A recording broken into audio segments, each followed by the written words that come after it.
Hi guys, thank you all for watching and welcome back to Sewing Lara.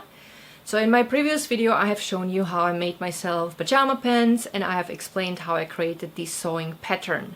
I also made similar pajama pants for my husband, so here they are.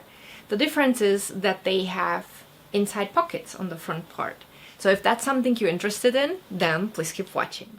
Let's have a look at the sketch of the sewing pattern for the pajama pants. This should explain to you what was the idea behind how I did that. Basically very similar like in the previous video in which I have shown you how I created my pajama pants, how I copied my favorite jeans and how that helped me to create a sewing pattern. There were a few minor differences. I'm not gonna go over the basics because these were explained in my previous video, so if you missed that video it's linked in the video description.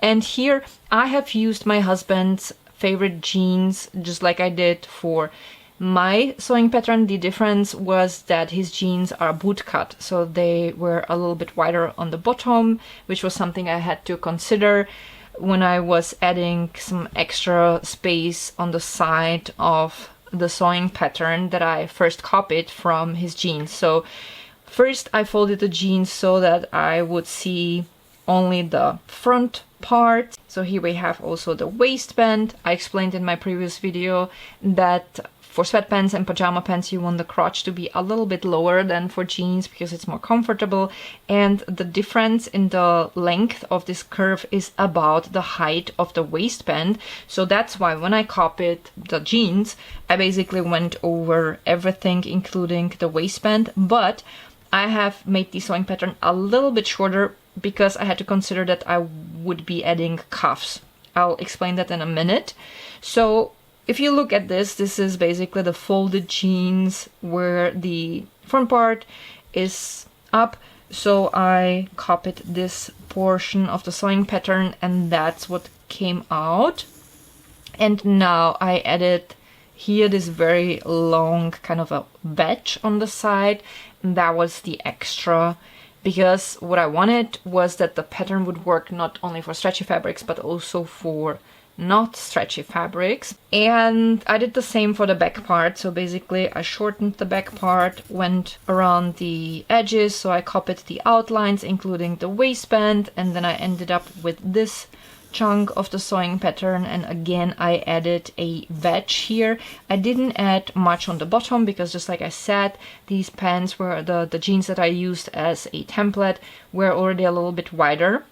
Now about this measurement here on the top. So when you look at the jeans, they have a certain measurement, that would be the waist, and then they have another measurement here, and that's the hips. Now if you want to have pajama pants or sweatpants made of a fabric that's not stretchy, the width of the waistband will obviously have some elastic in it, but when you stretch it out, it needs to be at least as wide as your hips plus, let's say, an inch, so that you would be able to pull it over your hips and your butt. So what I did was I measured the width of the hips, right? And I added about like an inch to it. And then I deducted the circumference of the waist from it, and I divided it by 4.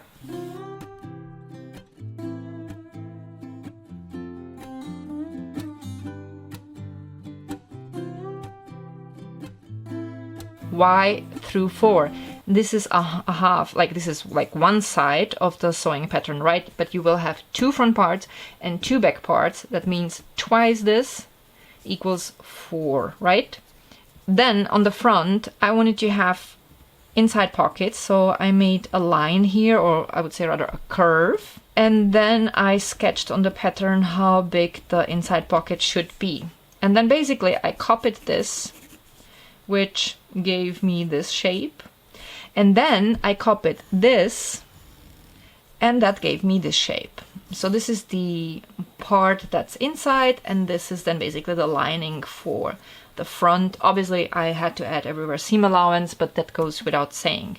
Now for the cuffs, I measured how wide the cuffs should be, then I decided how high the cuffs should be, which was, by the way, also the measurement that I had to take away from the length of the pants when I was shortening them. And I created this rectangle. This line means it's gonna be folded in the middle, and then this is basically the width of my husband's hips, or like basically 4 times this measurement. It's again as high as I wanted the waistband to be, and this rectangle will be then folded in the middle. So what you could also have would be a sewing pattern that would be only half of this rectangle, and you would have to mark on this side of the pattern that has to be placed on a folded fabric. Something I also explained in my previous videos. Here we have the parts of the pants.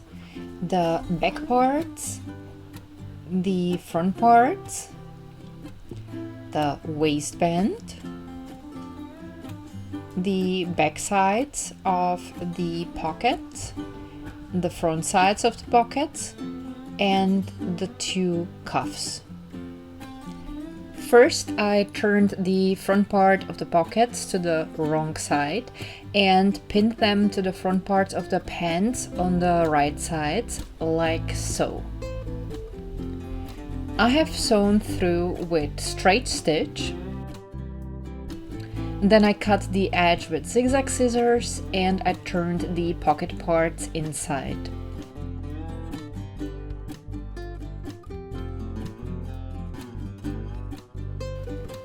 I pinned the edges in place, and then I have sewn through with straight stitch.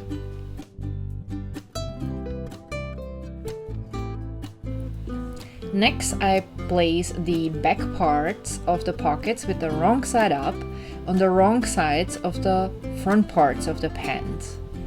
I pinned the round edge to the front sides of the pockets like so.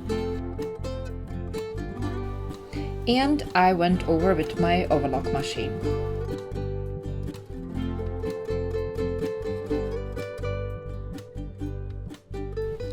Once that was done, I made sure that all parts were nicely aligned. I pinned the edges and the sides of the pockets in place, which made my further steps easier, and I was sure no parts would move out of place. Then I pinned the front parts of the pants together in the center.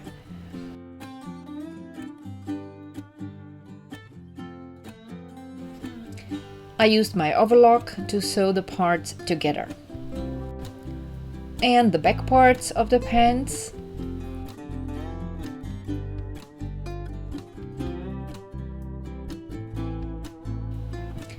I used my overlock to sew the parts together.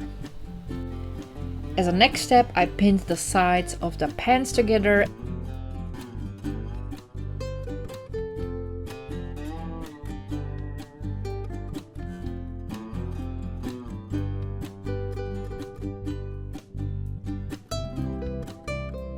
And I again used my overlock.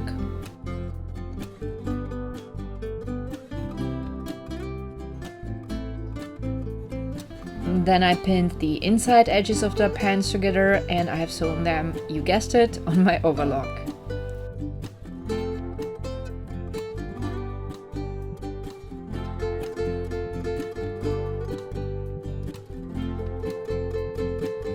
Then I pinned the sides of the cuffs together and the one side of the waistband.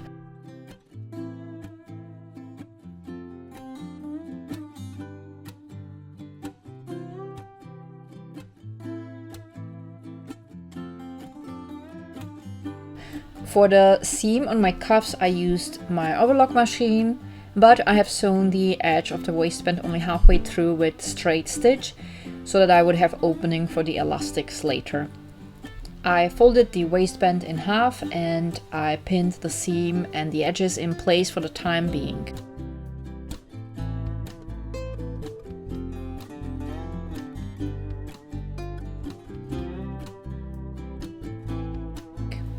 I also folded the cuffs in half. I pinned the edges in place so everything would stay nicely aligned.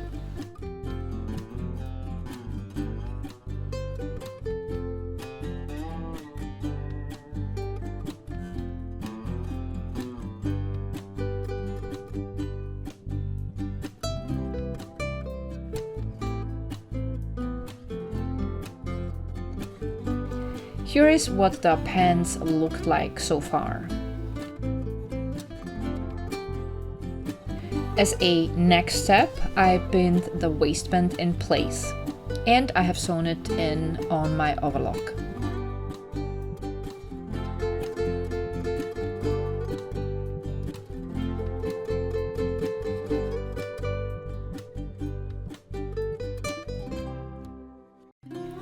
With the help of elastic bands that I wanted to use, I measured how many rows would be necessary. And I have sewn through the waistband with straight stitch several times to create tunnels for the elastics.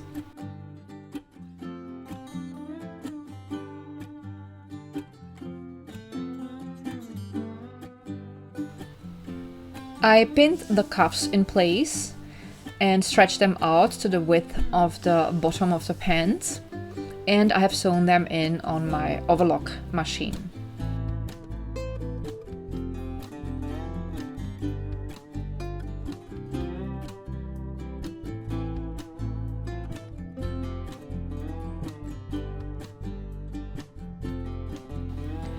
And once I pulled elastic bands into the waistband, my husband's pajama pants were finished.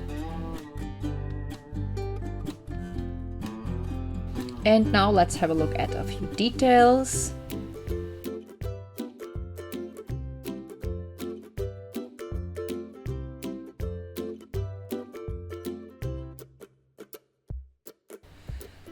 Here we have the whole finished pants.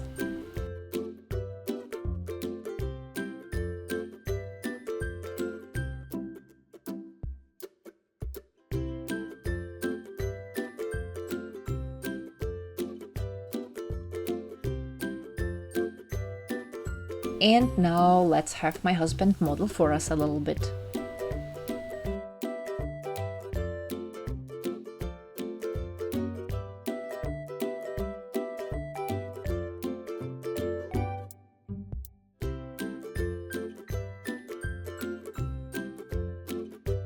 So that's gonna be it for today. I hope that you guys enjoyed today's tutorial.